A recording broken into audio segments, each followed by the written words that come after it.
In recent years, our natural and digital worlds have increasingly been fusing into one. We talk to our phones, navigate with online maps, and rely on our applications to learn our desires and preferences. All these abilities arise from different forms of artificial intelligence. Artificial intelligence, or AI, provides machines with human-like abilities so that they can perform tasks just like, and sometimes even better than we do. But what does it mean for machines to have intelligence? Can machines think? English mathematician Alan Turing posed this very question in 1950. To measure a machine's intelligence, Turing proposed the following game. Imagine you're having a text conversation with two unseen players. One player is a human, and the other is a computer. You can ask the players anything you like, and the players can answer however they like. They can even lie. Turing argued that if you can't tell the difference between the computer and the human, then the computer has human-level intelligence. In other words, Turing believed that a machine thinks like us if it can convince us it thinks like us. He predicted that by the year 2000, computers would easily be able to pass his test. At present, many machines have passed some forms of the Turing test. They have even defeated human experts in checkers, chess, and the complex board game known as Go. But even though machines can perform these intelligent tasks, they do not possess many nuances and complexities that arise from independent thought. For example, in 2006, a computer defeated reigning chess champion Vladimir Kramnik. But the computer didn't feel sorry for Kramnik, who was probably on the verge of a mental breakdown. In fact, the computer couldn't even conceive of the concept of chess, let alone the concept of a chess-induced breakdown. In general, machines have trouble abstracting beyond the task they were designed to accomplish. This is because, to perform tasks, machines map inputs to outputs by following instructions. American philosopher John Searle argued that because computers operate under this algorithmic framework, they cannot possess a mind capable of thinking. Instead, Searle believed humans have minds because we are made up of special biological stuff. Without this biological stuff, machines can't think like humans.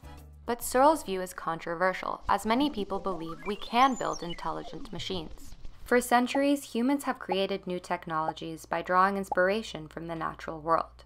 And many people believe that if we want to build machines that think, we should model the most exemplary source of natural intelligence. Over the last few decades, many advances in AI have been born out of people trying to reverse engineer the brain with computers. But what is it about the brain that allows us to do this? You may remember that computer programs map inputs to outputs to accomplish a specific task. Our brains do something similar. The human brain is made up of billions of cells known as neurons. In a way, neurons execute their own programs. They receive sensory inputs from the external world and transform them into meaningful outputs. This is how, for example, you can distill millions of light signals into a single representation of an object you can remember, recognize, and interact with. By learning and replicating the computations that support these mappings in the brain, many researchers believe that we can eventually reproduce the biological programs that give rise to our intelligence with computers. But as you can imagine, the mappings that exist in the brain are very complex, and as a result, they are extremely difficult to figure out. In fact, to learn them, we often need to provide machines with thousands or even millions of examples of trial and error. However, this type of learning is very different from the kind of learning we do as humans. Usually, just one example is enough for us to pick up something completely new. And in most cases, the type of learning we do is unsupervised. That is, we don't need to be told whether we are wrong or right. Sometimes our intuitions are just enough. Many researchers are trying to enable unsupervised learning in machines. They are also thinking about how to address other issues, like how to build machines that can generalize and can even create. These efforts have contributed to significant scientific advances and have had many positive and far-reaching applications. But the rise of AI can also feel intimidating. In recent years, we have seen machines gain an unprecedented level of autonomy, and this autonomy comes with responsibility. Machines that interact with the world need to make decisions, and these decisions can often have ethical implications. But how to integrate morals and ethics into artificial systems raises many questions. These difficult questions have brought together people from disparate disciplines who are all committed to shaping the future of AI. And we too can engage in these conversations.